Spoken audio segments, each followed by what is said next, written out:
नमस्कार दोस्तों। इस क्लास के अंदर हम एसिड बेस बैलेंस और इम्बैलेंस का सबसे इंपॉर्टेंट टॉपिक पढ़ने जा रहे हैं।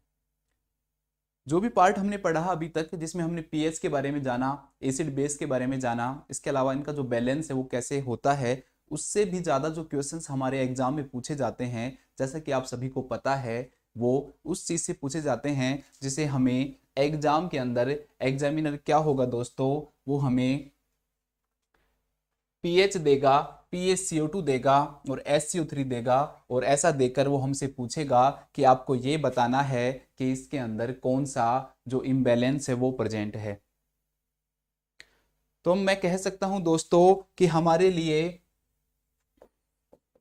सबसे इंपॉर्टेंट जो पार्ट होगा दोस्तों, वो होगा एसिड बेस इम्बैलेंस।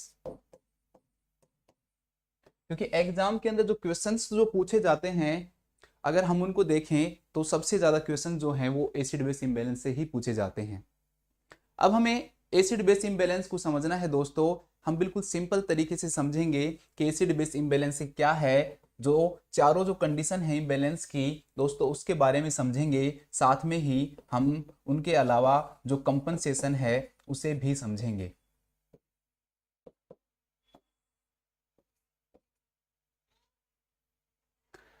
तो दोस्तों आज हम इस वीडियो को पढ़ते हैं, और मैं आशा करूंगा कि जब ये वीडियो खत्म होगी तब तक आपको चाहे कोई कितना भी हार्ड क्वेश्चन दे, आप उसको इजीली सोल्व कर पाओगे। और मैं तो ये तक कहूंगा कि आज आपको इस बात से फर्क पड़ता होगा कि आप सिंपल, अगर आपको देता है एसिडोसिस एल्कलोसिस आप कर देते हो, लेकिन अगर आपको ऑप्शन में कंपनसेशन दिख जाता है तो आप घबरा जाते हो और कहते हो कि कंपनसेशन के क्वेश्चन तो बड़े टफ हैं, ये तो हमसे नहीं हो पाएंगे।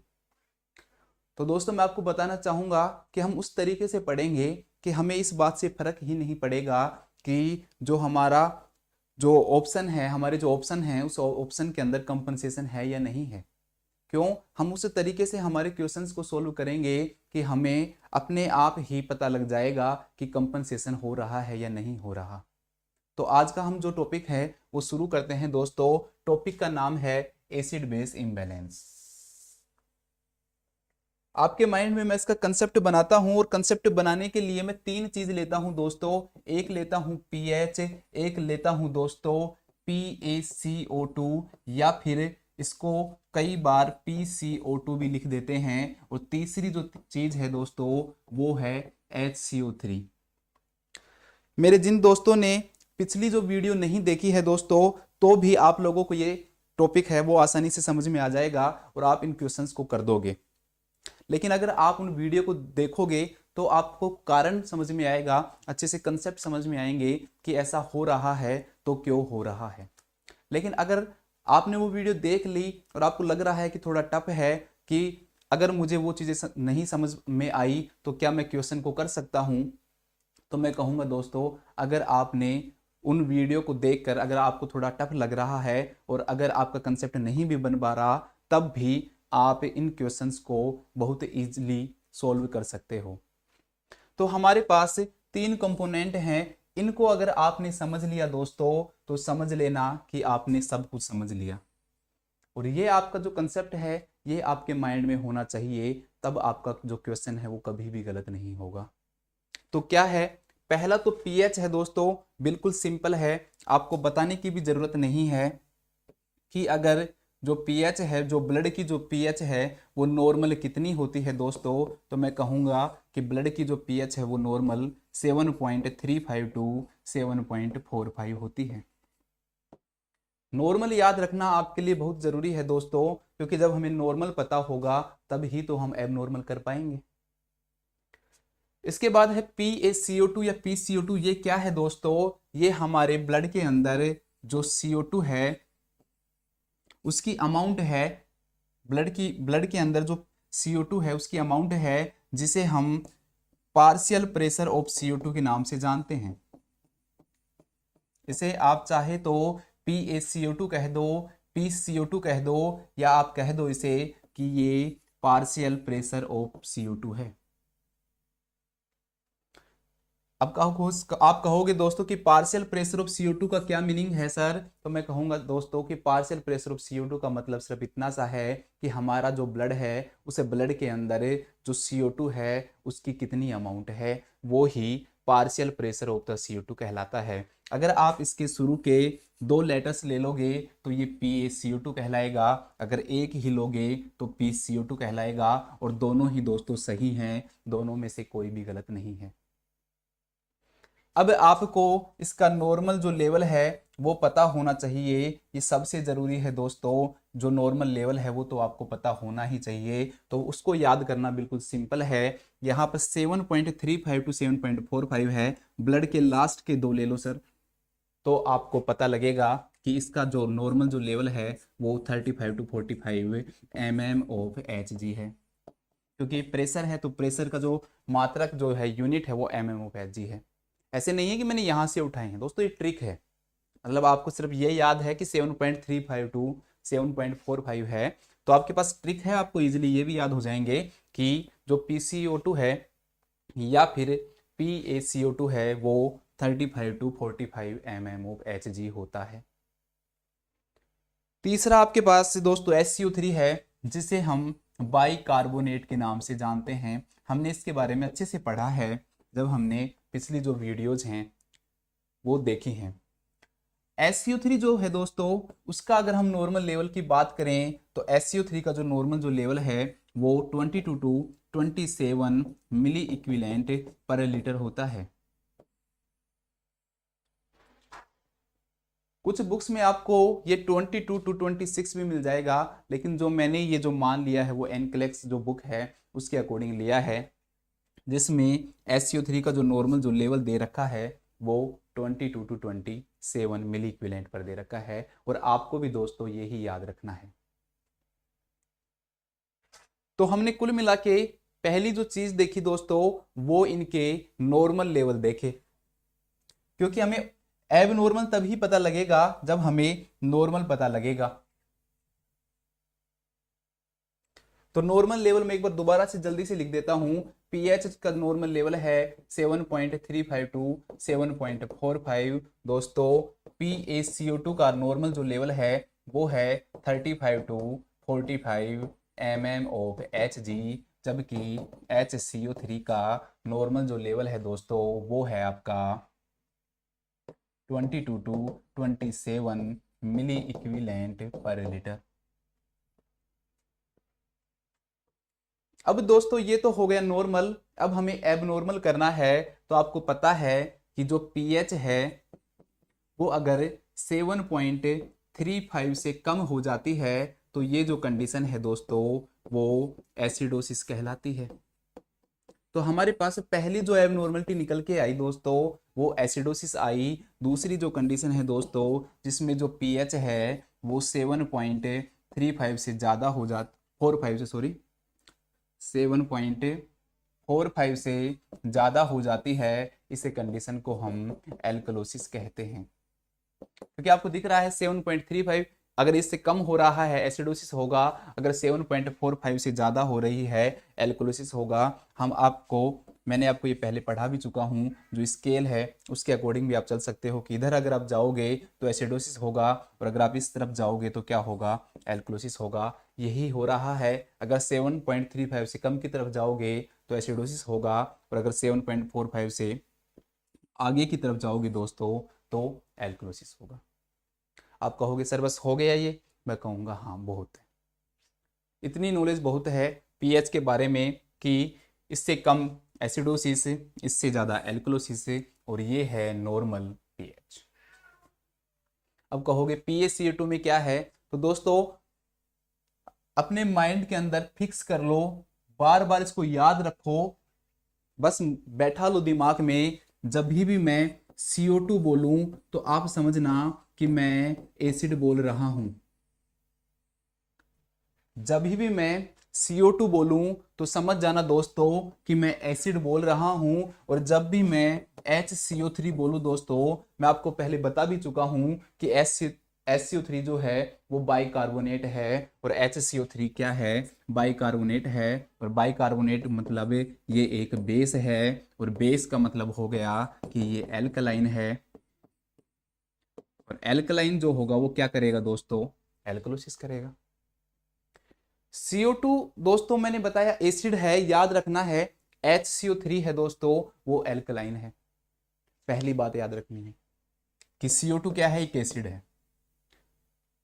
इसका मीनिंग क्या हुआ, CO2 एक एसिड है। देखो दोस्तों, अब आप मुझसे ये मत पूछना कि CO2 एसिड क्यों है, क्योंकि मैंने आपको अच्छे से समझाया हुआ है। पिछली जो वीडियो है उसमें मैंने अच्छे से बताया हुआ है कि बॉडी के अंदर जब भी CO2 का मान बढ़ता है तो कार्बोनिक एसिड बढ़ता है और एसिड का मान भी बढ़ता है, वो हमने अच्छे से पढ़ा हुआ है। CO2 एक एसिड है, अभी आप सिर्फ इतना याद रखो। इसका मतलब दोस्तों मैं अगर ये कहूं कि CO2 का अगर लेवल बढ़ेगा तो जो pH है दोस्तों वो कम होगी। और दोस्तों मैं ये कहूं कि CO2 का जब भी लेवल बढ़ेगा pH कम होगी, और इस कंडीशन को हम दोस्तों क्या कहेंगे, एसिडोसिस कहेंगे। पहली बात दोस्तों। दूसरा दोस्तों, अगर CO2 का जो लेवल है वो कम होता है दोस्तों तो जो pH है वो बढ़ेगी, क्योंकि CO2 तो एसिड है और pH बढ़ना स्केल में हम जानते हैं। pH के बढ़ने का मतलब ये है कि जो pH है वो एल्कलाइन की तरफ जा रहा है। तो CO2 का कम होना pH को बढ़ाएगा, क्योंकि हमने कहा CO2 एसिड है, एसिड कम हो रहा है दोस्तों। इसका मतलब जितना एसिड कम होगा pH उतना ही क्या हो रही है, बढ़ रही है। एक सेकंड रुकना दोस्तों, एक आवाज आ रही है थोड़ी है।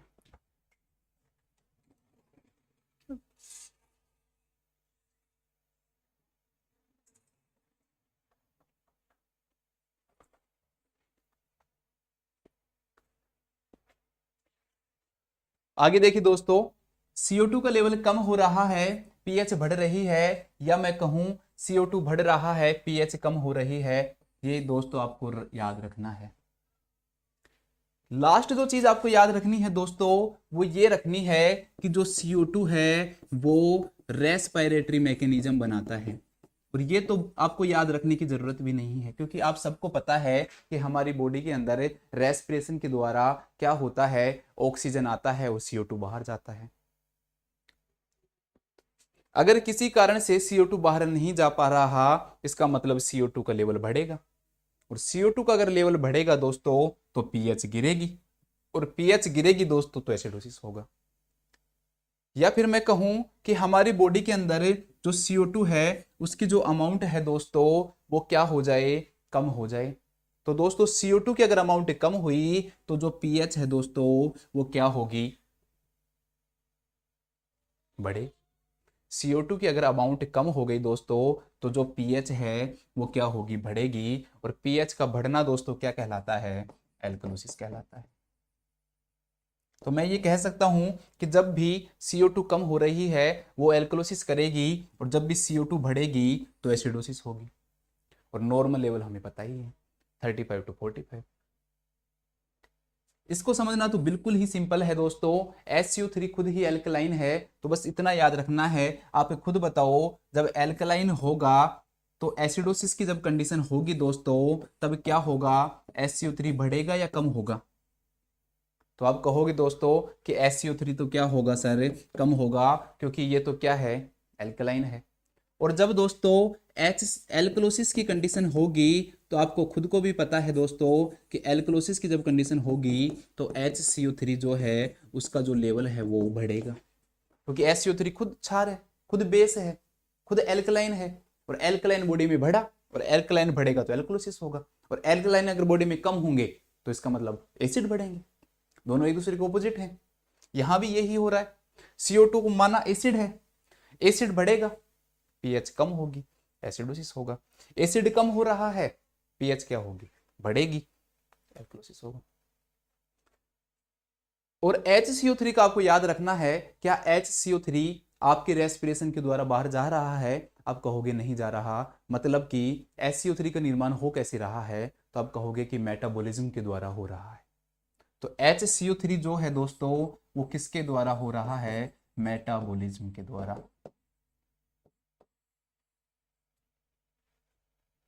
तो आपको ये दिमाग में याद रखना है, CO2 डिनोट करता है, CO2 बनाता है हमेशा रेस्पिरेटरी मैकेनिज्म, और HCO3 बनाता है हमेशा मेटाबॉलिक। CO2 बनाता है रेस्पिरेटरी मैकेनिज्म और HCO3 बनाता है हमेशा मेटाबॉलिक। तो दोस्तों जो एबनॉर्मलिटी CO2 के कारण होगी, वो एबनॉर्मलिटी कौन सी एबनॉर्मलिटी होगी दोस्तों? आप कहोगे सर वो रेस्पिरेटरी एबनॉर्मलिटी होगी, इसमें कौन सी बड़ी बात है। और अगर HCO3 के कारण कोई एबनॉर्मलिटी होगी तो वो कौन सी एबनॉर्मलिटी होगी दोस्तों? आप कहोगे कि सर वो तो मेटाबॉलिक एबनॉर्मलिटी होगी। इसमें कोई डाउट? तो इसका मतलब दोस्तों ये हो गया कि अगर मैं एसिड बेस इम्बैलेंस की बात करूं, मैं आपको जिस प्रकार से इसके प्रकार जो समझाता हूं, इसके जो टाइप समझाता हूं, आप भी हमेशा वैसे ही याद रखना दोस्तों। हमेशा टीचर ऐसे पढ़ाता है कि एक रेस्पिरेटरी है, एक मेटाबॉलिक है। रेस्पिरेटरी दो प्रकार का होता है, रेस्पिरेटरी एसिडोसिस और रेस्पिरेटरी एल्कलोसिस, और मेटाबॉलिक भी दो प्रकार का होता है, मेटाबॉलिक एसिडोसिस और मेटाबॉलिक एल्कलोसिस। लेकिन मैं आपको ऐसे नहीं पढ़ाऊंगा। अब ऐसे क्यों नहीं पढ़ाऊंगा वो मैं आपको बताऊंगा, क्योंकि अगर आपको क्वेश्चन सोल्व करना है तो मेरी तरीके से पढ़ो। दोस्तों दो प्रकार का बैलेंस हो गया, एक इम्बैलेंस हो गया दोस्तों एसिडोसिस से, और दूसरा जो इम्बैलेंस हो गया दोस्तों वो है आपका एल्कलोसिस। दोस्तों आपको बताने की जरूरत नहीं है, एसिडोसिस अगर हो रहा है तो जो पीएच है दोस्तों वो 7.35 से कम होगी, और अगर एल्कलोसिस हो रहा है दोस्तों तो आपको बताने की जरूरत नहीं है कि जो पीएच है वो 7.45 से ज्यादा होगी। एसिडोसिस दो प्रकार से हो सकता है दोस्तों, एक जो एसिडोसिस है वो CO2 के कारण हो सकता है, पार्शियल प्रेशर ऑफ CO2 के कारण हो सकता है, और दूसरा जो एसिडोसिस है दोस्तों वो SCO3 के कारण हो सकता है। ऐसे ही दोस्तों एल्कलोसिस जो है वो भी दो प्रकार का हो सकता है दोस्तों, एक CO2 के कारण हो सकता है और दूसरा HCO3 के कारण हो सकता है। मैंने आपको पहले ही बता दिया दोस्तों कि अगर CO2 के कारण हो रहा है तो इसे हम किस नाम से जानेंगे? रेस्पिरेटरी के नाम से जानेंगे। अगर HCO3 के कारण हो रहा है दोस्तों तो इसे हम मेटाबॉलिक के नाम से जानेंगे। इधर देखिए दोस्तों, अगर CO2 के कारण हो रहा है, दोबारा लिख लीजिए रेस्पिरेटरी होगा, और अगर HCO3 के कारण हो रहा है दोस्तों तो क्या होगा? ये मेटाबॉलिक होगा। होगा क्या?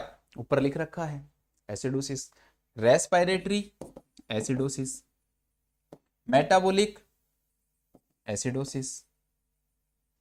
इधर भी लिख लो रेस्पिरेटरी एल्कलोसिस और मेटाबॉलिक एल्कलोसिस।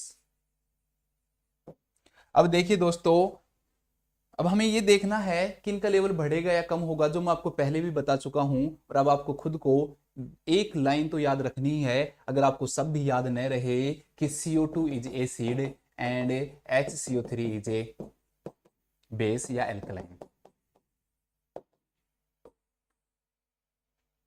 कोई बड़ी चीज नहीं है जो आपको याद रखनी है, बिल्कुल सिंपल चीज है। अगर बस आपको ये लाइन याद है तो आप क्वेश्चन गलत नहीं करोगे कभी भी। आप कहोगे सर कैसे, ये तो मुझे याद है। चलो तो फिर गलत नहीं करोगे। देखिए दोस्तों, मैंने कहा कि CO2 इज एसिड, तो अब आप कहोगे इसी में आंसर मिल गया हमें। तो CO2 एसिड है दोस्तों, तो एसिडोसिस की कंडीशन में CO2 बढ़ेगा या कम होगा? तो आप कहोगे सर CO2 एसिड है। आप तो ये तो बहुत सिंपल बात है, एसिड है, एसिड बढ़ेगा, एसिडोसिस होगा, इसमें तो आपको कुछ कहना ही नहीं है। तो दोस्तों ये मैंने कह दिया कि जब भी रेस्पिरेटरी एसिडोसिस होगा, PaCO2 का लेवल क्या होगा दोस्तों? बढ़ेगा। अब आ जाओ दोस्तों मेटाबॉलिक एसिडोसिस में। मैं कहूंगा SCO3 क्या है दोस्तों? बेस है। अगर SCO3 बढ़ेगा तो एल्कलोसिस होगा। इसलिए एसिडोसिस में क्या होगा, SCO3 कम होगा। आप कहोगे सर सिंपल बात है कि अगर SCO3 बढ़ेगा तो एल्कलोसिस होगा, इसका मतलब एसिडोसिस में तो SCO3 क्या होगा, कम होगा। ये लीजिए दोस्तों, HCO3 क्या हो गया दोस्तों, कम हो गया। इधर आ जाइए दोस्तों, एल्कलोसिस में दोस्तों मैंने कहा कि CO2 एक एसिड है और एल्कलोसिस में CO2 बढ़ेगा। CO2 अगर बढ़ रहा है तो एसिडोसिस होगा ना, तो यहां तो एल्कलोसिस है, तो हम कहेंगे कि एल्कलोसिस में तो CO2 का लेवल क्या होगा, कम होगा। आप कहोगे अब HCO3 का लेवल क्या होगा मेटाबॉलिक एल्कलोसिस में, तो मैं कहूंगा कि मेटाबॉलिक एल्कलोसिस में क्या होगा, SCO3 क्या है, एक एल्कलाइन है। SCO3 बढ़ेगा क्या होगा, एल्कलोसिस होगा, कम होगा क्या होगा, एसिडोसिस होगा। तो SCO3 का लेवल बढ़ेगा तो एल्कलोसिस होगा या नहीं होगा। बस दोस्तों अगर आपको ये समझ में आ गया तो जो आपके जो क्वेश्चन हैं वो आपको कहीं गलती नहीं होंगे।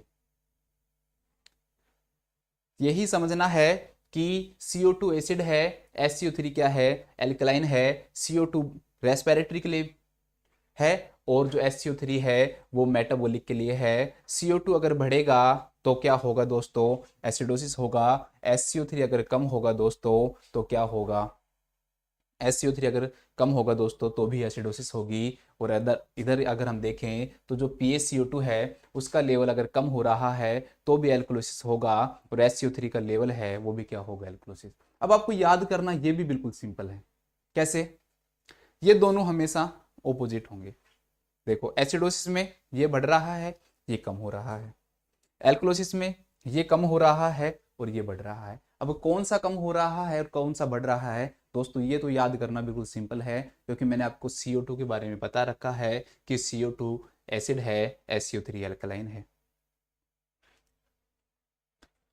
आप जब क्वेश्चन करोगे तो आप खुद कहोगे कि आंसर तो खुद ही निकल के आ रहा है। एक चीज मैं आपको कंपनसेशन और बता देता हूं दोस्तों। कंपनसेशन का मीनिंग क्या होता है,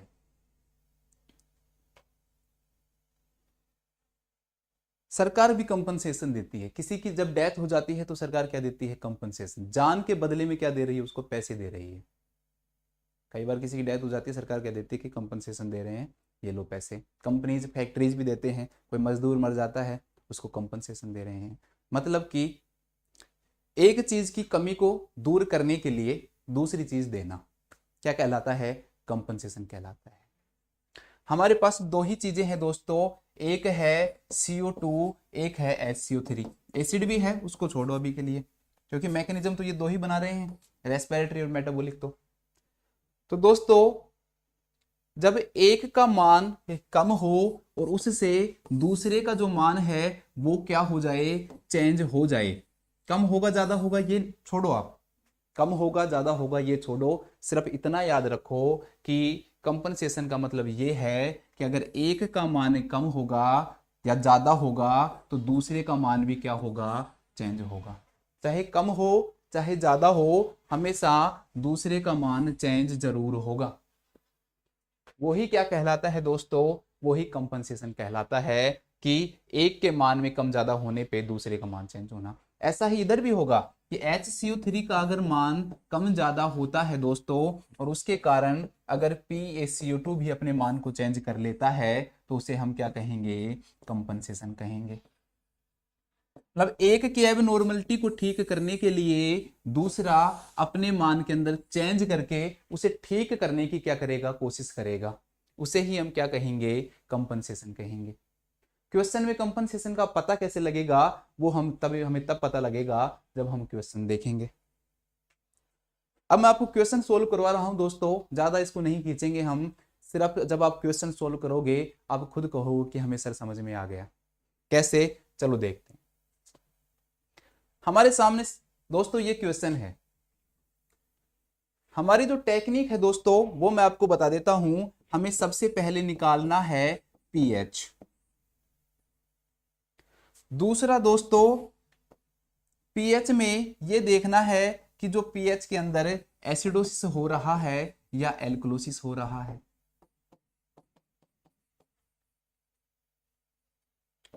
दोस्तों जब हम इसका पता लगा लेंगे कि एसिडोसिस हो रहा है या एल्कलोसिस हो रहा है, उसके बाद हम कहेंगे कि हो रहा है तो क्यों हो रहा है, उसका रीजन क्या है। तो उसके दो ही रीजन निकल के आएंगे, क्या तो दोस्तों रेस्पिरेटरी रीजन होगा या दोस्तों मेटाबॉलिक रीजन होगा। इसके बाद में हम तीसरा क्वेश्चन करेंगे दोस्तों, उसमें हम पूछेंगे कि भाई कोई कंपनसेशन तो नहीं हो रहा, तो क्या तो कंपनसेशन होगा दोस्तों या फिर कंपनसेशन नहीं होगा।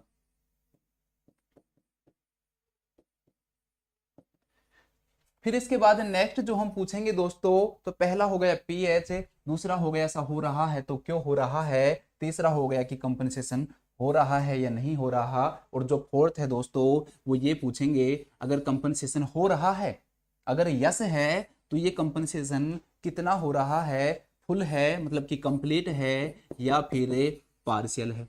अब आप कहोगे सर आपको आपने हमें बताया नहीं कंप्लीट और पार्शियल क्या होता है, तो मैं वो आपको क्वेश्चन के साथ में समझाऊंगा और आपको समझ में आ भी जाएगा, वहां पे अच्छा समझ में आएगा। हम टॉपिक को वहीं पढ़ेंगे जहां अच्छा समझ में आए। अब हमारे पास ये क्वेश्चन है दोस्तों, एक बार मैं इसको मिटा देता हूं, ये वाली जो चीजें हैं इन सबको।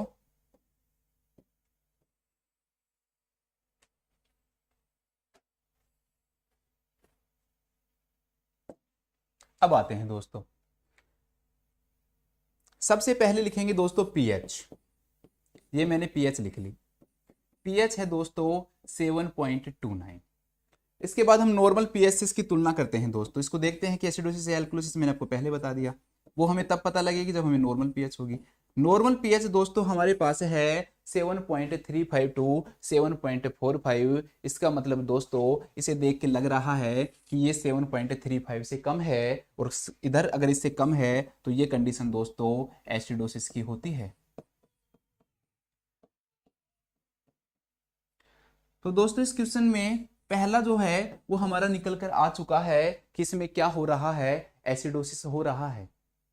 अब हमें आगे ये निकालना है कि एसिडोसिस हो रहा है तो क्यों हो रहा है, और ये तो दोस्तों मैं आपको समझा चुका हूं। ये देखिए पीछे आते हैं, मैंने आपको समझाया कि एसिडोसिस है वो दो ही कारणों से होगा, क्या तो PaCO2 बढ़ेगा या HCO3 कम होगा।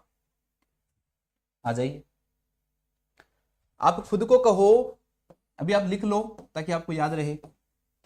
आप अभी मत देखो इसमें कि जो PaCO2 है वो कितना दे रखा है, मत देखो। HCO3 है कितना दे रखा है, मत देखो। सिर्फ अपना कंसेप्ट है वो याद रखो। आप कहो कि अगर एसिडोसिस हो रहा है तो सर दो ही कारण हो सकते हैं एसिडोसिस के। एक कारण है दोस्तों आपको पता है, आप मुझे बताओगे खुद, एक कारण है कि एसिड बढ़ेगा, और मैंने कहा CO2 क्या है, एसिड है। तो एसिडोसिस का क्या कारण होगा दोस्तों कि CO2 बढ़ेगा, मतलब PaCO2 बढ़ेगा। आप कहोगे सर दूसरा कारण, दूसरा कारण भी दोस्त आपको पता है कि जो SCO3 है वो खुद बेस है, तो ये बढ़ेगा तो नहीं, क्योंकि बढ़ेगा तो एल्कोलिसिस होगा, तो ये क्या होगा दोस्तों, कम होगा। इन दोनों कंडीशन के अलावा कोई भी कंडीशन नहीं है। दूसरे स्टेप में हमें कुछ नहीं करना, हमें सिर्फ मैच करना है।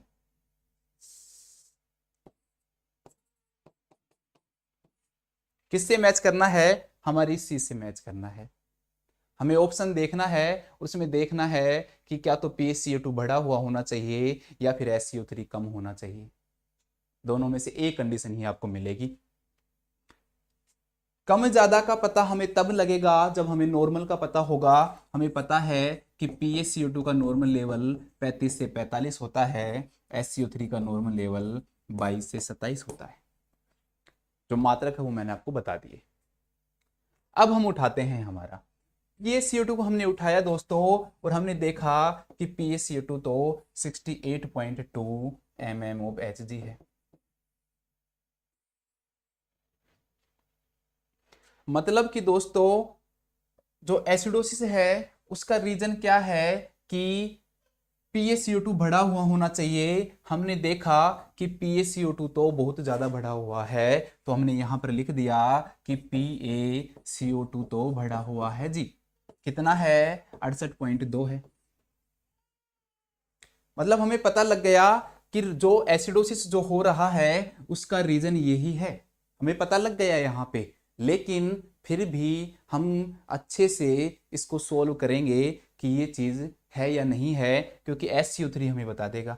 दोस्तों HCO3 का जो मान है वो क्या होना चाहिए, कम होना चाहिए, ये देखिए। लेकिन ऑप्शन में हमने देखा कि जो HCO3 है वो तो नॉर्मल है दोस्तों, कितना है 26 मिली इक्विवेलेंट है, और हमें पता है SCO3 22 से 27 है। मतलब SCO3 जब नॉर्मल पर ही है दोस्तों, इसका मतलब इसने कोई गड़बड़ नहीं की।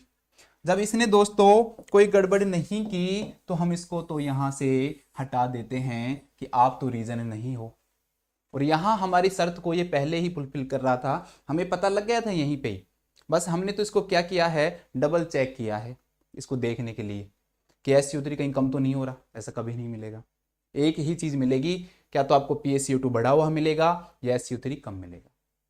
आपने देखा कि PaCO2 बढ़ा हुआ है, और ऑप्शन में जो आपको जो दे रखा है क्वेश्चन में उसमें भी PaCO2 बढ़ा हुआ है। अब आप दोस्तों आपको बताने की जरूरत नहीं है कि PaCO2 क्या है।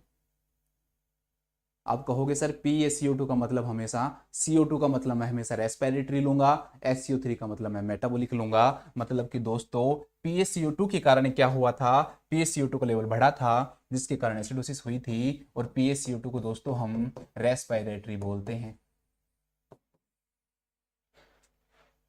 तो हमारे पास कंडीशन तो निकल के आ गई दोस्तों, रेस्पिरेटरी एसिडोसिस।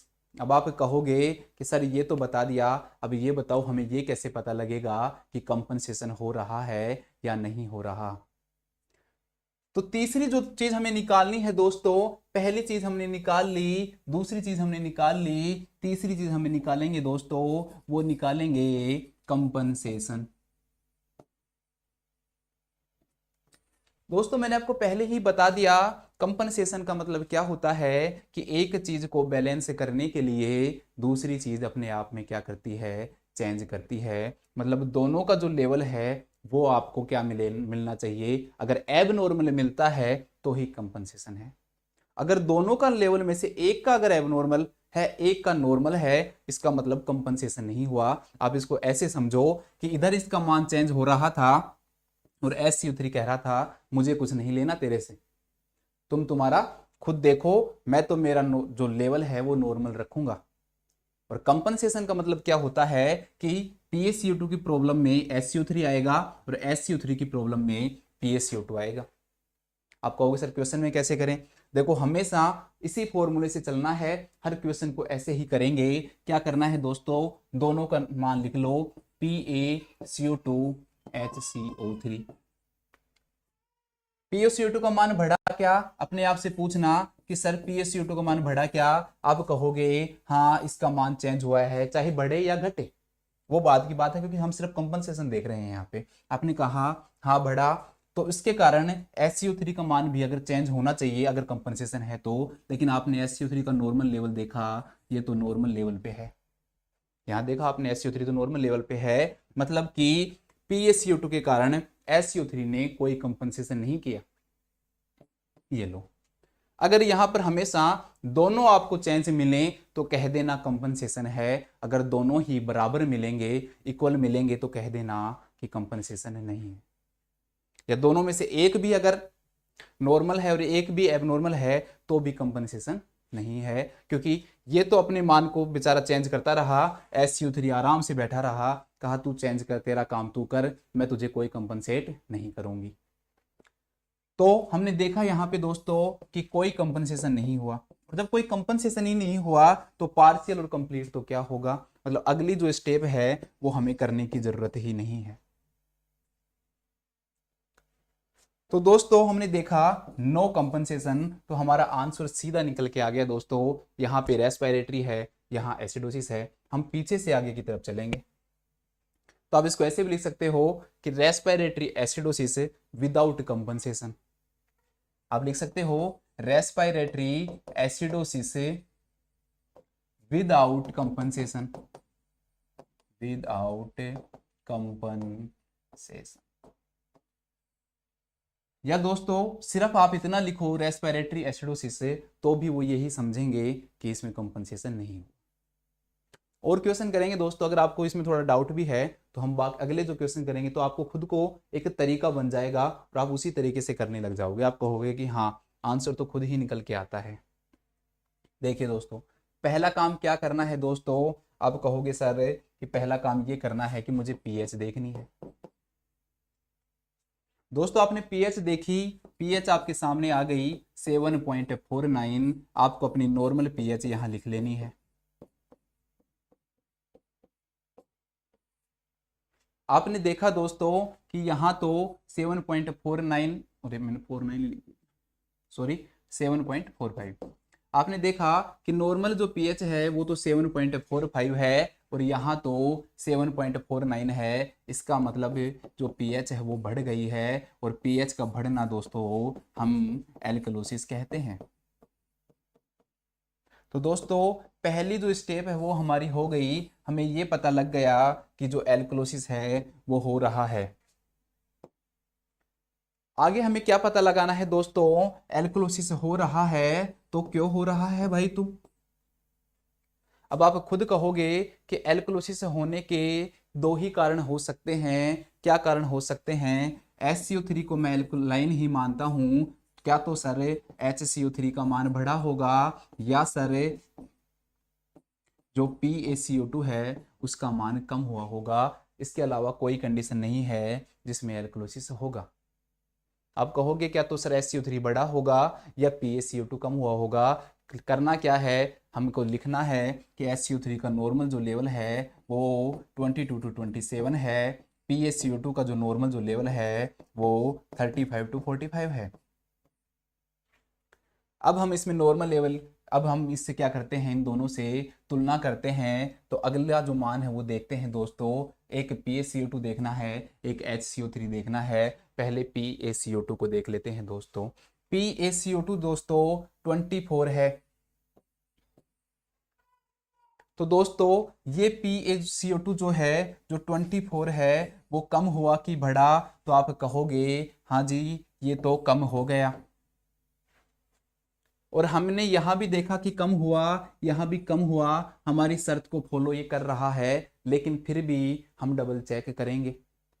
डबल चेक के लिए दोस्तों हम SCO3 लेंगे। हमने देखा कि HCO3 22 to 27 है और अगर SCO3 के कारण अगर एल्कलोसिस होता तो SCO3 अपने लेवल को 27 से ज्यादा करता, लेकिन यहां तो SCO3 ने अपना लेवल 22 ही कर रखा है। और 22 तो दोस्तों क्या है, नॉर्मल है। तो SCO3 तो हमारे पर्पस से खुद ही जाके हट गया कि मैं तो रीजन नहीं हूं। तो रीजन कौन निकला दोस्तों, PaCO2 निकला कि ये कम होना चाहिए और सच में ही कम हो रहा है। मतलब क्या हुआ होगा कि PaCO2 का लेवल कम हुआ होगा जिसके कारण एल्कलोसिस हुआ होगा। और PaCO2 को हम क्या बोलते हैं दोस्तों, तो आप खुद कहोगे सर PaCO2 का मतलब रेस्पिरेटरी। ये लीजिए रेस्पिरेटरी, दो निकल के आगे। अब करते हैं दोस्तों तीसरा। आप कहोगे कि तीसरे में क्या देखेंगे, तीसरे में हम देखेंगे कि कंपनसेशन हुआ या नहीं हुआ। और कंपनसेशन अगर हुआ होगा कि दोनों का लेवल चेंज हो गया होगा। हमने देखा कि PaCO2 है उसका लेवल तो चेंज हो गया, लेकिन HCO3 है वो तो क्या है, नॉर्मल है। मतलब कि HCO3 ने यहां भी कोई कंपनसेट नहीं किया, तो मतलब कि नो कंपनसेशन। इसके लेवल में कोई चेंज ही नहीं आया, इसके लेवल में कोई चेंज ही नहीं आया, तो कोई कंपनसेशन नहीं हुआ। हमारा आंसर निकल के आ गया respiratory alkalosis. Respiratory alkalosis without compensation. आएंगे सारे क्वेश्चंस आएंगे, आप ये मत सोचना कि सर कंपनसेशन के तो आ ही नहीं रहे, कंपनसेशन के कराओ, ये तो हमें समझ में आ गए। नेक्स्ट क्वेश्चन में दोबारा से शुरू करते हैं दोस्तों। वही ट्रिक रखनी है, सबसे पहले पीएच है उसको लिखना है 7.50 आ गया। नॉर्मल पीएच 7.35 टू 7.45 होती है, मतलब कि पीएच बढ़ गई, 7.45 से ज़्यादा हो गई। कंडीशन हमारे पास निकल के आ गई दोस्तों, क्या है, एल्कलोसिस। पहला आंसर आ गया एल्कोलिसिस से।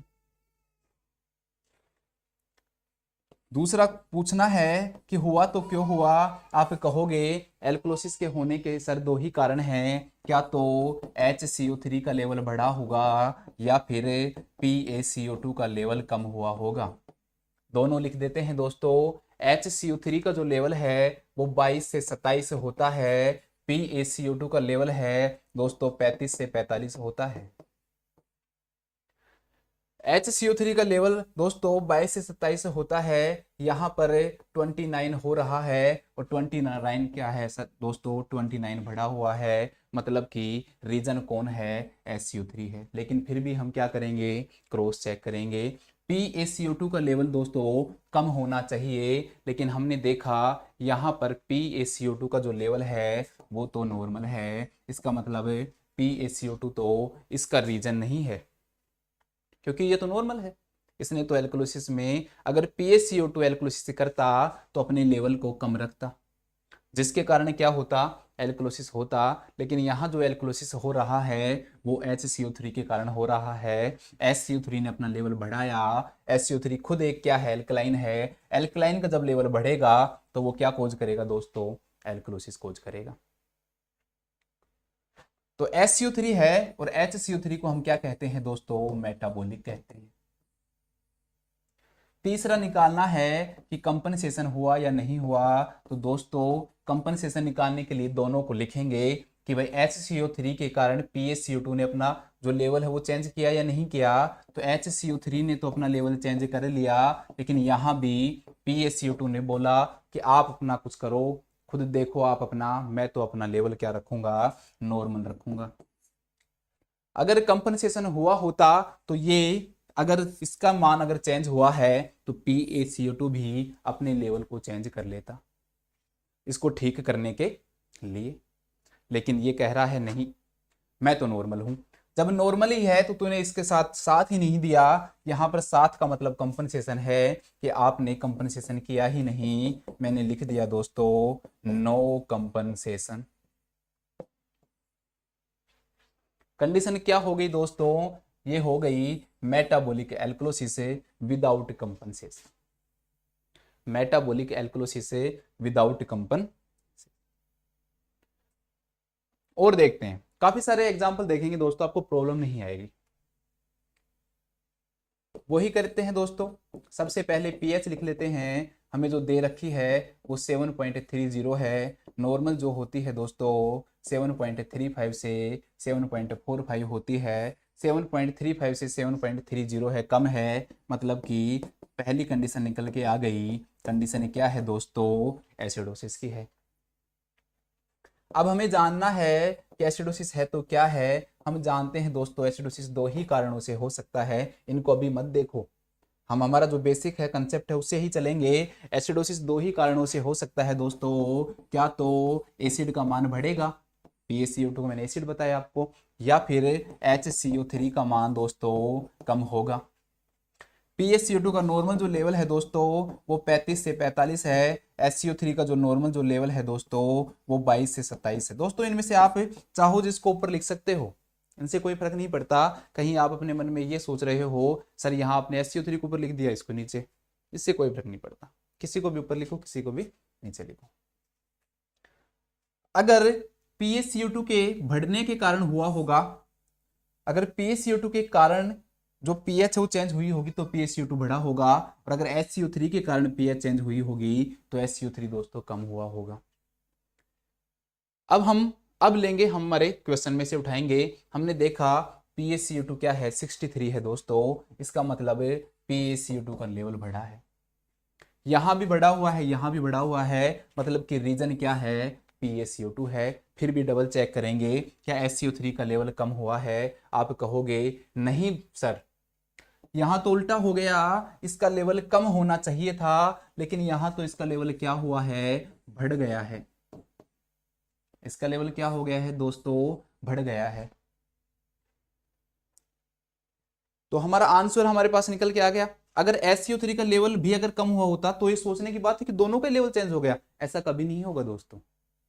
ऐसा कभी नहीं होगा कि आपको क्वेश्चन में ऐसे देगा कि PaCO2 भी बढ़ गया और SCO3 भी क्या हो गया, कम हो गया। दोनों में से एक ही कंडीशन मिलेगी। दूसरी कंडीशन क्या तो नॉर्मल मिलेगी या फिर उसका ऑपोजिट मिलेगा। SCO3 कम होना चाहिए था, SCO3 बढ़ा है। अब एक्चुअल में हुआ क्या होगा दोस्तों, वो मैं आपको थोड़ा सा कंसेप्ट समझाता हूं। हुआ क्या था दोस्तों कि CO2 ने अपना लेवल बढ़ाया होगा। CO2 का जब लेवल बढ़ा होगा दोस्तों तो एसिडोसिस होगा या नहीं होगा, क्योंकि CO2 को मैंने आपको बताया है एसिडोसिस हो गया था। ये लो, अब इसको बचाने के लिए HCO3 कहेगा कि मैं खुद आता हूं, और एसिडोसिस को ट्रीट करने के लिए क्या होगा, ये अपने लेवल को क्या करेगा दोस्तों, बढ़ाएगा, क्योंकि बेस बढ़ेगा तभी तो एसिड कम होगा। तो उसको बचाने के लिए दोस्तों HCO3 ने जो अपना जो लेवल है दोस्तों वो क्या किया होगा, बढ़ाया होगा। इसे ही तो हम क्या कहते हैं कि एक की प्रॉब्लम में दूसरे का साथ देना ही तो कंपनसेशन कहलाता है। प्रॉब्लम एक की है, PaCO2 की है, HCO3 ने खुद के लेवल को बढ़ा लिया इसका साथ देने के लिए, इसे ही तो क्या कहते हैं, कंपनसेशन। लेकिन आप कहोगे सर मैं ऐसे नहीं, आप तो हमें लिख के बताओ, जिस हिसाब से हम चल रहे हैं उसी हिसाब से बताओ। तो दोस्तों उस हिसाब से कर लो। दो लेवल हैं दोस्तों, एक है PaCO2, इसका लेवल चेंज हुआ या नहीं हुआ, आप कहोगे हाँ सर चेंज हो गया। दूसरा HCO3 नॉर्मल है क्या दोस्तों, आप कहोगे नहीं सर ये भी नॉर्मल नहीं है। जब भी क्वेश्चन में दोनों के जो लेवल है वो चेंज हुए मिले तो दोस्तों कह देना कि कंपनसेशन हुआ है। अब दोस्तों कंपनसेशन हो गया, अब कंपनसेशन हो गया दोस्तों, तो अब क्वेश्चन उठेगा कि कंपनसेशन हुआ है वो पार्शियल हुआ है या फिर कंप्लीट हुआ है। अब मैं आपको थोड़ा सा समझाता हूं दोस्तों कि पार्शियल और कंप्लीट का मतलब क्या होता है, फिर मैं आपको वापस इस क्वेश्चन पे लेके आऊंगा।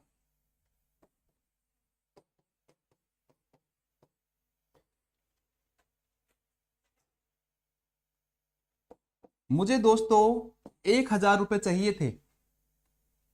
मुझे दोस्तों मैं ए हूं, मुझे 1,000 रुपए चाहिए थे। मैं बी के पास गया और मैंने कहा कि आप मुझे 1,000 रुपए दीजिए। बी ने कहा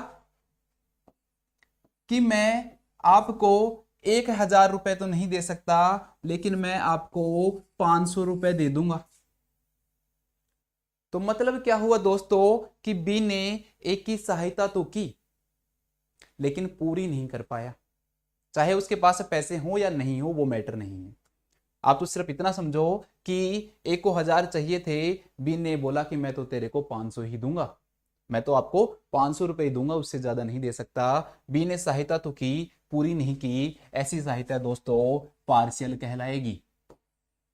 उसे सहायता को मैं नाम देता हूं कंपनसेशन का। उसने कंपनसेशन तो उसको दिया, लेकिन कैसा दिया दोस्तों, पार्शियल दिया। दूसरी कंडीशन क्या होगी दोस्तों कि जो ए है वो बी के पास गया, ये कंडीशन अब भूल जाओ। कुछ दिन बाद दोबारा से मान लो इसको 1,000 रुपए की जरूरत पड़ी और बी के पास गया और बी ने कहा ठीक है ये लो 1,000 रुपए, मतलब कि जितनी उसको सहायता चाहिए थी पूरी की पूरी सहायता दे दी। मतलब कि उसे सहायता को मैं कंपनसेशन नाम दूंगा, मतलब कि उसने कंप्लीट कंपनसेशन दे दिया एक को। आप कहोगे सर ये दोस्तों की बात तो समझ में आ गई, आप हमें यहां भी समझा दो कि ये कंपनसेशन क्या है। तो दोस्तों पीएच जो है वो एक की धनराशि है, ये 1,000 है, जो कि कितना होना चाहिए, 7.35 टू 7.45।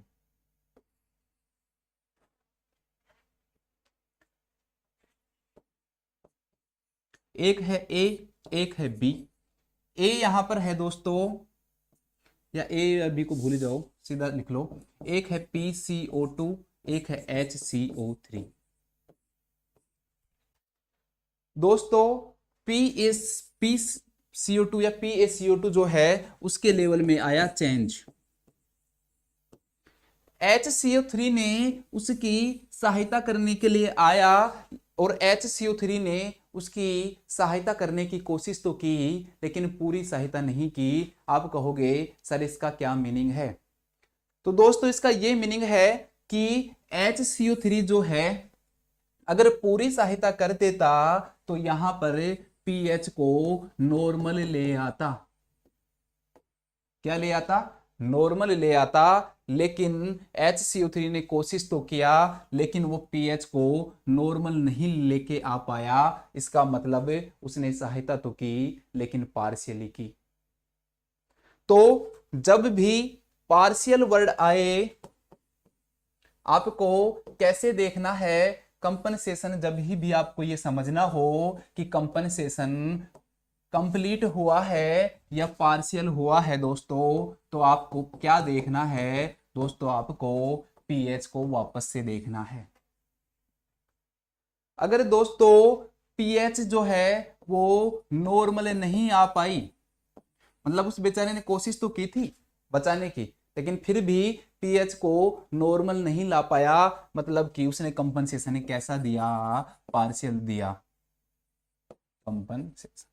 पीएच कभी भी नॉर्मल नहीं रहेगी, तो कैसी रहेगी? एबनॉर्मल रहेगी। अगर पूरी सहायता दे दी तो पीएच नॉर्मल आ जाएगी। दोस्तों यहां पर जब आप पीएच देखोगे तो पीएच आपको नॉर्मल मिलेगी। तो समझना सिर्फ इतना सा है कि पीएच अगर नॉर्मल है तो कंप्लीट कंपनसेशन है, और अगर पीएच अभी भी नॉर्मल नहीं आ पाई तो क्या है? पार्शियल कंपनसेशन है। अब हमारे क्वेश्चन पे आता हूं और मैं इसको समझाता हूं।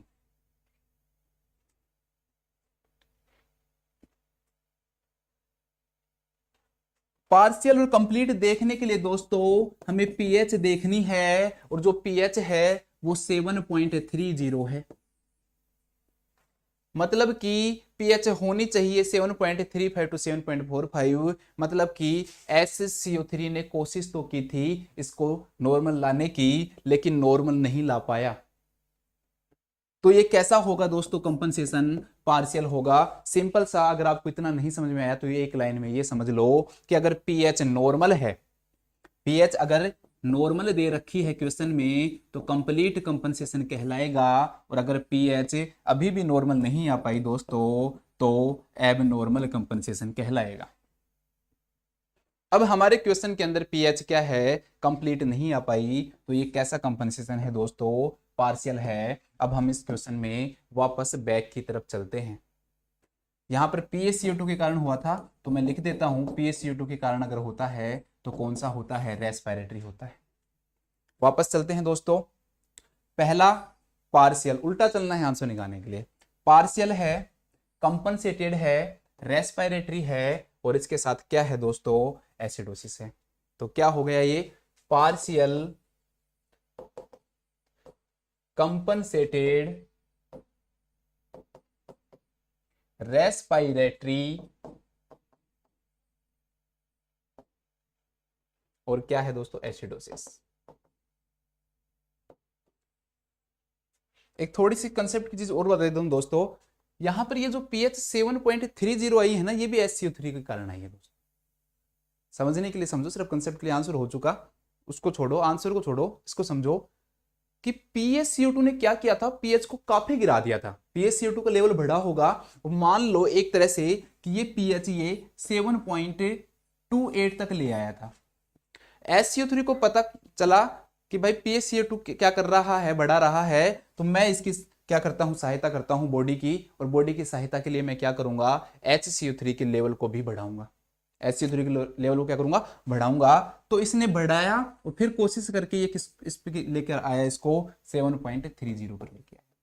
लेकिन ये कहां नहीं लेके आ पाया? 7.35 पे। अगर पीएच यहां आ जाती तो ये कंप्लीट कंपनसेशन कहलाता, लेकिन इसने थोड़ी सी सहायता की, ये पार्शियल कंपनसेशन। आपको सर ये 7.28 आप कहां से ले आए? तो मैं सिर्फ एग्जाम्पल के रूप में बता रहा हूं कि उसने कम की थी और उसको नॉर्मल लाने की क्या की? कोशिश की। और एग्जाम्पल देखते हैं, फिर आपको अच्छा से समझ में आएगा।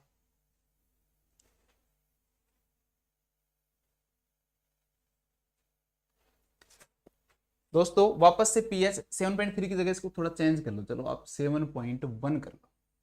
तो आप कहोगे कि सर हर क्वेश्चन में 7.3 है। पीएच आ गई दोस्तों आपके सामने 7.1। आपको चलना अपनी स्पीड में ही है। पहली चीज देखोगे कि कंडीशन कौन सी है, तो आप जानते हो नॉर्मल पीएच 7.35 टू 7.45 है। अगर दोस्तों पीएच 7.35 टू 7.45 है, यहां पर पीएच कम हो रही है कि बढ़ रही है, आप कहोगे सर कम हो रही है। और पीएच का कम होना क्या कहलाता है? एसिडोसिस कहलाता है। पहली कंडीशन हमारे सामने आ गई दोस्तों, एसिडोसिस। दूसरा दोस्तों हम इसको जानेंगे कि एसिडोसिस हो रहा है तो क्यों हो रहा है, वाई इट इज हैपनिंग। तो आप कहोगे कि एसिडोसिस होने के सर दो ही कारण हैं। क्या कारण है दोस्तों? क्या तो PaCO2 का लेवल बढ़ा होगा या फिर HCO3 का लेवल कम हुआ होगा। PaCO2 जो है वो 35 से 45 है, HCO3 जो है वो 22 to 27 है। जो मात्रक है वो भी अब रहने दो, आपको पता ही है सबको। अब PaCO2 का जो लेवल है क्या तो वो बढ़ना चाहिए या HCO3 का लेवल कम होना चाहिए? आपको क्वेश्चन में एक ही कंडीशन मिलेगी। हम देखते हैं दोनों का लेवल। PaCO2 का लेवल जो है वो 30 आ गया, PaCO2 का लेवल 30 आ गया। इसका मतलब दोस्तों ये तो कंफर्म है कि PaCO2 के कारण ये जो pH है ये चेंज नहीं हुई, क्योंकि PaCO2 का लेवल तो क्या हो रहा है? कम हो रहा है। मतलब ये तो इसके लिए रेस्पॉन्सिबल नहीं है इस एसिडोसिस के लिए, तो कौन है? तो SCO3 देखते हैं दोस्तों। HCO3 आपको यहाँ पे दोस्तों 13 मिला। हम जानते हैं 22 to 27 नॉर्मल है, 13 में कम हुआ, यहाँ भी कम है, यहाँ भी कम है। मतलब कि हमारा HCO3 is responsible for causing the acidosis. SCO3 के कम होने के कारण ही क्या हुआ है? एसिडोसिस हुआ है दोस्तों। तो इसका मतलब यहाँ पे मैं लिख देता हूँ कि SCO3 को मेटाबोलिक बोलते हैं, मेटाबोलिक। ये लो, मेटाबॉलिक। अब आप कहोगे सर दो कंडीशन आ गई, तीसरी बताओ। चलो तीसरी पढ़ते हैं। तीसरी जो कंडीशन है दोस्तों वो है कंपनसेशन की। कंपनसेशन में कुछ नहीं करना, दोनों के लेवल देखने हैं कि दोनों के लेवल चेंज हुए हैं या नहीं हुए। तो दोस्तों PaCO2 का नॉर्मल लेवल 35 से 45 है, लेकिन इसमें तो 30 ही दे रखा है, मतलब कम हुआ है, मतलब चेंज हुआ है। HCO3 का नॉर्मल लेवल तो है ही नहीं, क्योंकि ये तो मेन रीजन है। तो दोनों का लेवल अगर चेंज हो जाए तो दोस्तों इसे हम कंपनसेशन कहेंगे कि नहीं कहेंगे? आप कहोगे सर कहेंगे, मतलब कंपनसेशन हुआ है। फोर्थ कंडीशन देखनी है दोस्तों कि फुल हुआ है, इनकम्प्लीट हुआ है या कंप्लीट हुआ है। चाहे आप इसको फुल बोल दो या कंप्लीट बोल दो, पार्शियल बोल दो या इनकम्प्लीट बोल दो, उससे कोई फर्क नहीं पड़ता। अब ये देखना है, तो मैंने आपको बताया है पहले ही दोस्तों। वापस से पीएच देखो कि पीएच नॉर्मल आ पाई क्या। आपने देखा कि पीएच तो नॉर्मल नहीं आ पाई, पीएच तो क्या रही? एब नॉर्मल रही। मतलब कि कोशिश तो की लेकिन पूरी कोशिश नहीं कर पाया। तो मतलब कि कैसा कंपनसेशन किया दोस्तों? तो पार्शियल कंपनसेशन ही किया। आंसर वापस चलो, पार्शियल कंपनसेटेड मेटाबॉलिक एसिडोसिस हो जाएगा। पार्शियल कंपनसेटेड मेटाबॉलिक एसिडोसिस हो गया। अब हुआ क्या होगा, कंसेप्ट समझो। क्या हुआ होगा दोस्तों? HCO3 का लेवल गिरा होगा। HCO3 के लेवल गिरने के कारण दोस्तों एसिडोसिस हुआ होगा। PaCO2 को पता चला कि बॉडी में एसिडोसिस हो रहा है, तो मैं भी अपने लेवल को क्या करता हूं? कम करता हूं, क्योंकि अगर मैंने मेरा लेवल बढ़ा लिया तो दोस्तों एसिडोसिस होगा। इसलिए PaCO2 ने बढ़ाने की बजाय सही करने के लिए अपने लेवल को क्या किया? कंपनसेट किया और अपने लेवल को कम किया। उससे पीएच थोड़ी बहुत नॉर्मल आई, लेकिन कंप्लीट नॉर्मल नहीं आ पाई, इसलिए हमने इसे क्या नाम दे दिया? पार्शियल नाम दे दिया। आगे देखते हैं दोस्तों। दोस्तों मतलब ये कंसेप्ट के अगर आप अकॉर्डिंग चलोगे ना, तो इससे आपको कोई फर्क नहीं पड़ेगा कि पार्शियल हो रहा है, कंपनसेशन हो रहा है या नहीं हो रहा, क्योंकि आपको खुद को हर ये सारी चीजें निकालनी है। जब सारी चीजें निकालनी है तो अपने आप आंसर निकल के आएगा। अगर आप अधूरा पढ़ोगे तो आपका अधूरा ही आंसर रहेगा। आगे का देखते हैं दोस्तों। पीएच जो है वो 7.3, फिर 7.3 लिख दी, लो मैं लिख देता हूं 7.2। दोस्तों पीएच जो है वो 7.2 दे रखा है। हम जानते हैं नॉर्मल पीएच 7.35 टू 7.45 होता है। इसका मतलब दोस्तों ये हुआ कि कंडीशन जो है वो एसिडोसिस की है, क्योंकि पीएच का मान गिरा है, तो एसिडोसिस हो गया। दूसरा, पहला हो गया। दूसरा, हुआ तो ऐसा क्यों हुआ? वही एसिडोसिस आप जानते हो दोस्तों, एसिडोसिस के होने के दो ही कारण हो सकते हैं। क्या तो PaCO2 का लेवल बढ़ा होगा या फिर HCO3 का लेवल कम हुआ होगा। तो दोस्तों आपने देखा यहाँ पर PaCO2 है वो 68 है। आप जानते हो नॉर्मल 35 टू 45 है। 68 का मतलब बढ़ा है, यहाँ भी बढ़ा, यहाँ भी बढ़ा। इसका मतलब PaCO2 ही रेस्पॉन्सिबल है इस एसिडोसिस के लिए, लेकिन हमें तो डबल चेक करना है।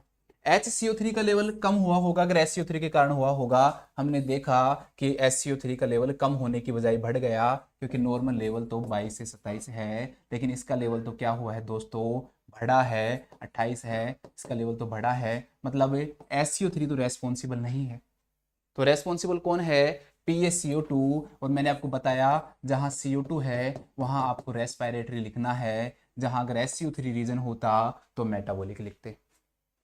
इसके बाद दोस्तों कंपनसेशन निकालना है, बहुत ही ज्यादा सिंपल है। कंपनसेशन निकालने में कुछ नहीं करना, दोनों के लेवल लिख दो। PaCO2 का लिख दो, HCO3 का लिख दो। देखो कि दोनों का लेवल अगर चेंज हो गया तो कंपनसेशन हुआ है, अगर एक का ही चेंज हुआ है तो कंपनसेशन नहीं हुआ। PaCO2 का लेवल देखा दोस्तों आपने, अपने पहले इधर लिख रखा है कि PaCO2 का लेवल बढ़ा, इसका चेंज हुआ है। SCO3 का भी नॉर्मल नहीं है दोस्तों, 22 से 27 है, दोनों का ही अब नॉर्मल है, मतलब कंपनसेशन तो हुआ है, तो ये भी निकल के आ गया। इसके बाद हम ये देखेंगे दोस्तों कि कंपनसेशन फुल हुआ या फिर पार्शियल हुआ, मतलब कंप्लीट हुआ या इनकम्प्लीट हुआ। तो हम उसके लिए दोस्तों पीएच देखेंगे। पीएच यहाँ पर 7.2 आ रही है, इसका मतलब दोस्तों ये हुआ कि नॉर्मल नहीं ला पाया। इसका मतलब कंपनसेशन तो हुआ दोस्तों, लेकिन वो कैसा हुआ, पार्शियली हुआ। आंसर क्या आएगा दोस्तों, उल्टे चलोगे, पार्शियली कंपनसेटेड रेस्पिरेटरी और एसिडोसिस। आगे चलते हैं।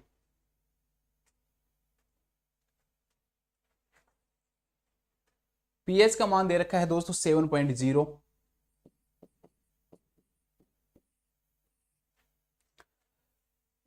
एसिडोसिस है एल्कुलोसिस से बताने की जरूरत ही नहीं है, इतना पढ़ लिया, बार बार आप लोगों ने देखकर बता दोगे कि सर 7.35 से कम है, सर ये तो क्या है, एसिडोसिस है।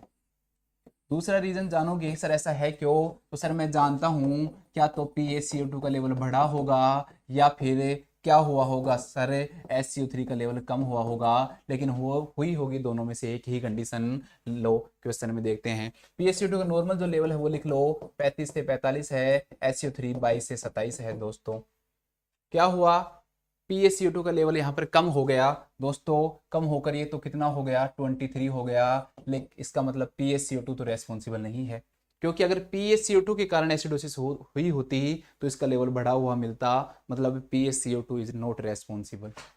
इसके बाद है HCO3। तो HCO3 का लेवल कम हुआ है, यहाँ पे भी HCO3 है, उसका जो लेवल है दोस्तों वो क्या हुआ है, कम हुआ है, मतलब कि कम हुआ है। दोनों जो चीज़ हमने सोची वही हुआ है, तो ये यहाँ पे SCO3 रेस्पॉन्सिबल है, और SCO3 को दोस्तों मेटाबॉलिक कहते हैं।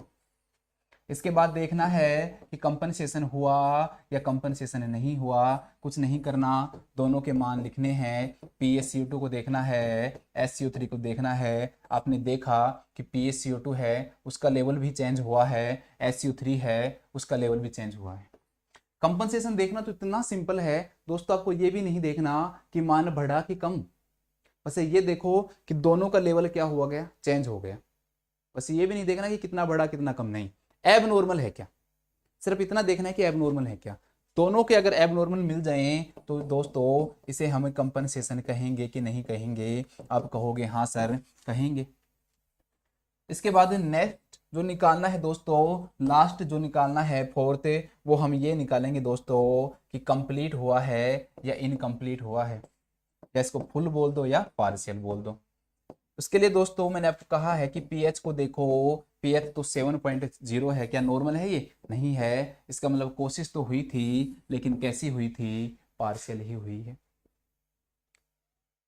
तो दोस्तों हुआ क्या था, कंसेप्ट में देखें तो HCO3 का लेवल कम हुआ होगा, जिसके कारण एसिडोसिस हुई होगी, और PaCO2 ने अपने जो लेवल को क्या किया होगा, इसे कंपनसेट करने के लिए कम किया होगा। लेकिन PaCO2 ने कोशिश तो की, लेकिन इसको वापस नॉर्मल पे नहीं ला पाया, इसलिए हमने कह दिया कि ये तो क्या है, पार्शियल है।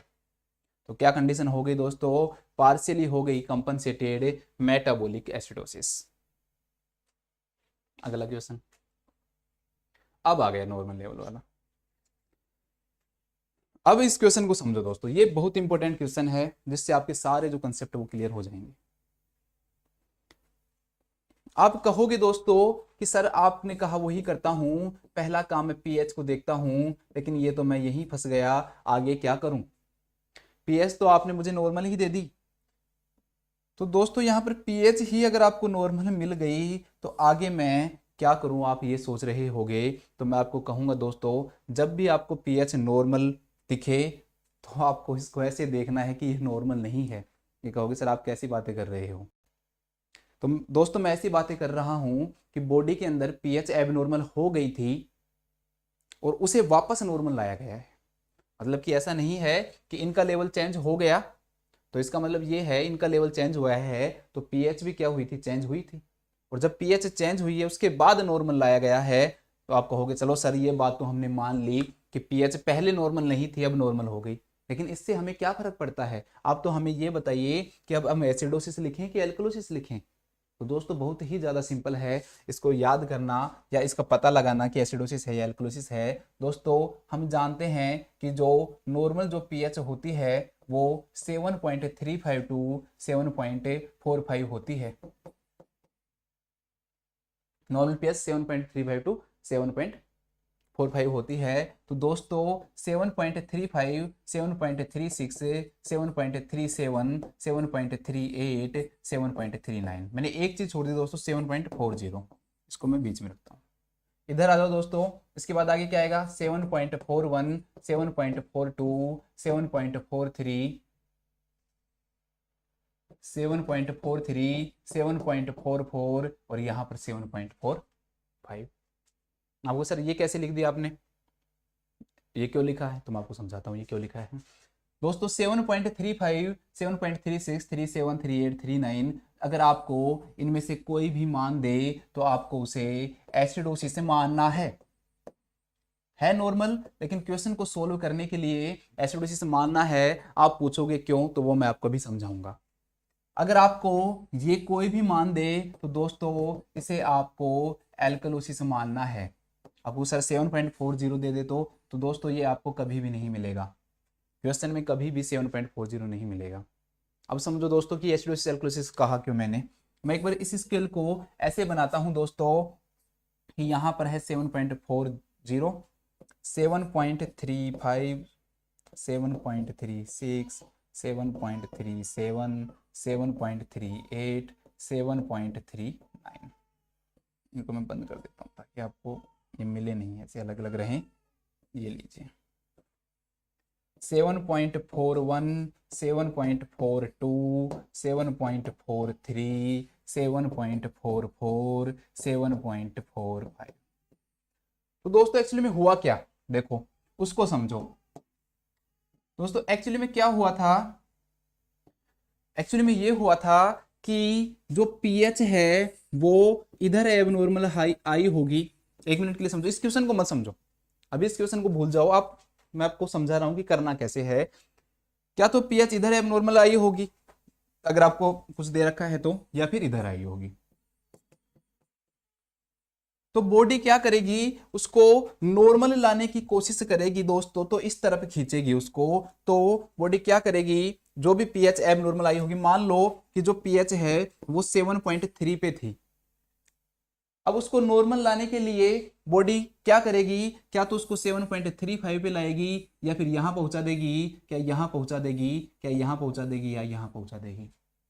बॉडी इतना ज्यादा चेंज भी नहीं करेगी ऐसे कहते हैं कि जो चेंजेस जो बॉडी के अंदर होंगे वो इतना भी नहीं करेगी कि वो उसे एल्कलाइन की तरफ ही पहुंचा दे कि एक एबनॉर्मलिटी खत्म हो रही है और दूसरी शुरू हो जाए। समझ रहे दोस्तों? तो मतलब कि इधर की जो पीएच है वो हमें दिखाएगी कि बॉडी एसिडोसिस से, क्योंकि इधर एसिडोसिस होता है, एसिडोसिस से नॉर्मल लाकर पीएच को नॉर्मल किया था। जहां एसिडोसिस की कंडीशन थी उसे लाकर पीएच को क्या किया था दोस्तों? नॉर्मल किया था। अगर इधर देखें तो एल्कलोसिस हुआ होगा, मान लो कि पीएच है वो 7.5 था और बॉडी ने नॉर्मल लाया होगा, उसे क्या तो यहां पहुंचाया होगा या यहां पहुंचाया होगा या यहां या यहां 7.4 अगर मिलेगा तो वो क्वेश्चन सोल्व होगा भी नहीं और ऐसा कभी कोई क्वेश्चन आएगा भी नहीं, क्योंकि जो बॉडी है हमें क्वेश्चन अगर हमें करना है तो हमें यही समझना जरूरी होगा कि एसिडोसिस हो रहा है या एल्कलोसिस हो रहा है। तो आपको कोई भी क्वेश्चन में 7.4 नहीं मिलेगा, क्योंकि बॉडी उसको एक तरफ ही रखती है, क्या तो एसिडोसिस की तरफ रखेगी और अगर इधर से ला रही है तो एल्कलोसिस की तरफ रखेगी। तो आपको सिर्फ इतना याद रखना है दोस्तों कि अगर आपको क्वेश्चन में पीएच मिलती है 7.35, 7.36, 7.37, 38, 39, तो आपको खुद को लिख लेना है कि कंडीशन एसिडोसिस है। अगर इससे आगे की तरफ दोस्तों आपको पीएच मिलती है यहां से यहां तक, तो आपको खुद को लिख लेना है कि कंडीशन क्या है दोस्तों? एल्कलोसिस की है। अब हम क्वेश्चन को सोल्व करते हैं दोस्तों।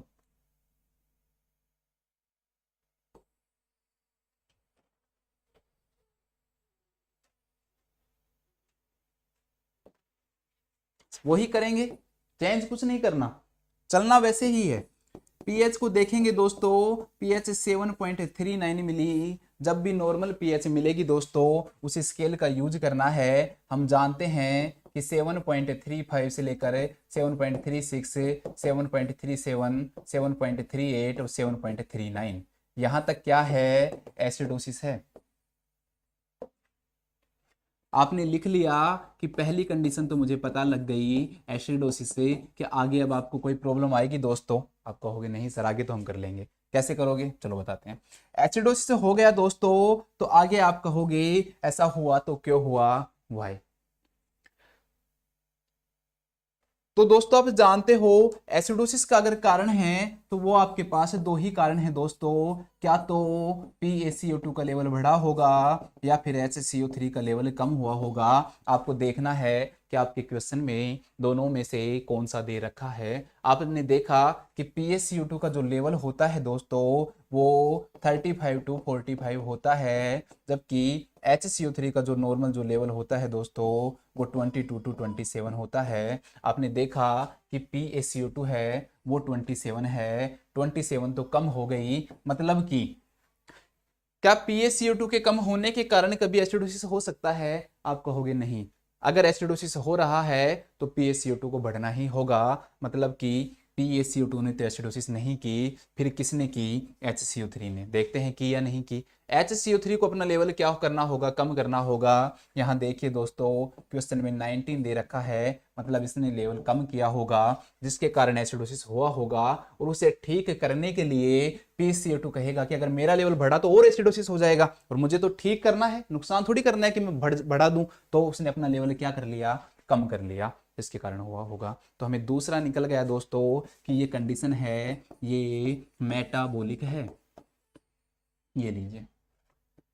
इसके बाद दोस्तों क्या होगा? तीसरी कंडीशन कंपनसेशन या नॉन कंपनसेशन देखना है दोस्तों। बिल्कुल सिंपल है, कंपनसेशन देखने के लिए दोनों का जो लेवल है वो चेंज होना जरूरी है, और अगर एक का ही चेंज हुआ है दोस्तों तो इसका मतलब है कि कंपनसेशन नहीं हुआ। आपने देखा कि PaCO2 का लेवल भी चेंज है, क्योंकि ये नॉर्मल नहीं है ना, ये एरो नॉर्मल नहीं दिखा रहे, इसका लेवल भी चेंज है, इसका लेवल भी चेंज है, इसका मतलब कंपनसेशन भी हुआ है। हमारा तीसरा भी निकल गया। इसके बाद हमें फोर्थ निकालेंगे दोस्तों कि कंपनसेशन हुआ तो वो कंप्लीट हुआ या फिर पार्शियल हुआ। अगर दोस्तों कंप्लीट हुआ होगा तो पीएच नॉर्मल आ गई होगी, अगर पार्शियल हुआ होगा तो पीएच नॉर्मल नहीं आएगी। आपने देखा दोस्तों कि यहाँ तो पीएच जो है वो नॉर्मल आ चुकी है, 7.39 क्या आ चुकी है? नॉर्मल आ चुकी है, इसका मतलब कंपनसेशन कंप्लीट हुआ है। अब हम देखते हैं कि हमारा आंसर क्या है, तो वापस उल्टा चलेंगे। कंप्लीट हुआ है compensation, completely compensated metabolic acidosis. दोस्तों इसी टेक्निक से क्वेश्चन करते रहिए, चाहे एल्कलोसिस हो, चाहे एसिडोसिस हो, चाहे पार्शियल हो या कंप्लीट हो या इनकम्प्लीट हो। आई थिंक क्वेश्चंस खत्म हो चुके हैं अभी और है, चलो बहुत अच्छी बात है। मैं खुद चाहता हूं कि ज्यादा क्वेश्चन हो ताकि आपको ज्यादा समझ में आए। इस क्वेश्चन को और सोल्व करते हैं दोस्तों। इस टेक्निक से बहुत इजी तरीके से हो जाएंगे और आपको फर्क नहीं पड़ेगा कि कंपनसेशन दे रखा है या नहीं दे रखा, जो हमने पढ़ी है अभी तक। पहला काम दोस्तों, पीएच को देखेंगे। आपने देखा कि पीएच तो 7.35 है, आपने देखा ये तो नॉर्मल है, और जब नॉर्मल है तो हमारा स्केल यूज करेंगे। कौन से वाला? वो वाला स्केल जिसमें हम देखेंगे कि 7.35, 7.36, 7.37, 7.38 और 7.39 ये एसिड में आएंगे, और इधर की साइड 7.41, 7.42, 7.43, 7.44 और 7.45 एल्कलोसिस में आएंगे। मैं बार बार इसलिए लिखता हूं दोस्तों ताकि आपको याद हो जाए, मेरे लिए नहीं लिख रहा मैं, मुझे तो पता है। 7.35 है। मैंने कहा कि इन सभी लेवल को एसिडोसिस में लेंगे। हमें क्वेश्चन से पहला आंसर निकल के मिल गया कि एसिडोसिस हो रहा है या एल्कलोसिस से। तो मतलब कि क्या हुआ होगा दोस्तों कि पीएच गिरी होगी एसिडोसिस की तरफ, पर बॉडी उसको नॉर्मल लाई होगी, और लेकिन बॉडी यहां तक ही लाई उसको। दोस्तों एसिडोसिस हो गया। एसिडोसिस होने के बाद क्या होगा दोस्तों, आपको पूछना है अपने आप से, क्वेश्चन से नहीं। अभी क्वेश्चन पे मत जाओ, खुद से पूछो। खुद से क्या पूछो कि भाई तू एसिडोसिस से किस किस कारण से हो सकता है, तो आप खुद को कहोगे कि दो ही कारण से होगा, क्या तो PaCO2 का लेवल बढ़ेगा या फिर HCO3 का लेवल क्या हुआ होगा, कम हुआ होगा। क्वेश्चन में देखते हैं PaCO2 का नॉर्मल जो लेवल होता है वो 35 to 45 होता है, SCO3 का 22 to 27 होता है। यहाँ पर देखा आपने कि बढ़ा है, हाँ जी बढ़ा है, मतलब कि जिम्मेदार कौन है? CO2 है। लेकिन फिर भी डबल चेक तो करेंगे। डबल चेक में आपने किया कि जो SCO3 है वो कम होना चाहिए, लेकिन आपने देखा कि SCO3 तो नॉर्मल नहीं, बढ़ गया। मतलब कि ये तो रीजन नहीं है, क्योंकि हम जानते हैं कि HCO3 का बढ़ना कभी भी एसिडोसिस नहीं कर सकता। SCO3 का बढ़ना हमेशा क्या करता है? एल्कलोसिस करता है। मतलब SCO3 नहीं है, रीजन कौन है? PaCO2 है। और अगर दोस्तों PaCO2 है तो आप इसे क्या बोलोगे? आप कहोगे सर मैं इसे रेस्पिरेटरी बोलूंगा, तो ये लीजिए रेस्पिरेटरी बोल दिया। नेक्स्ट निकालेंगे दोस्तों, तीसरी चीज हम निकालेंगे कि कंपनसेशन हुआ या नहीं हुआ। निकालने के लिए क्या करना है? बिल्कुल सिंपल है, दोनों के लेवल देखने हैं दोस्तों कि PaCO2 में भी चेंज मिलना चाहिए और दोस्तों HCO3 में भी चेंज मिलना चाहिए। PaCO2 के अंदर चेंज है क्या? आप कहोगे हाँ जी सर चेंज है। HCO3 में चेंज है क्या?